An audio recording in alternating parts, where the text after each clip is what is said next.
السلام علیکم ورحمۃ اللہ وبرکاتہ۔ مورننگ حدیث میں خوش آمدید۔ ایک بار پھر سے اللہ رب العزت کا بہت بہت شکر ہے کہ ہمیں پھر سے حدیث پاک سننے اور سنانے کی توفیق دی۔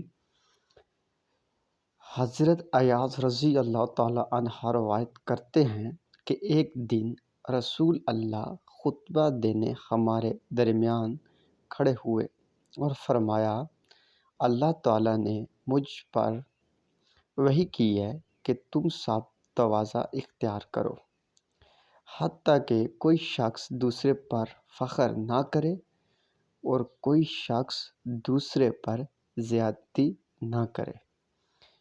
اگر ابھی تک آپ نے مورننگ حدیث کو سبسکرائب نہیں کیا تو سبسکرائب ضرور کر لیں تاکہ ہر آنے والی حدیث کی ویڈیو آپ تک پہنچ سکے اور آپ کے علم میں اضافہ ہو سکے، کیونکہ یہی راستہ ہے اپنے آپ کو مضبوط رکھنے کا کہ ہم اپنے آپ کو دین سے جوڑ کر رکھیں۔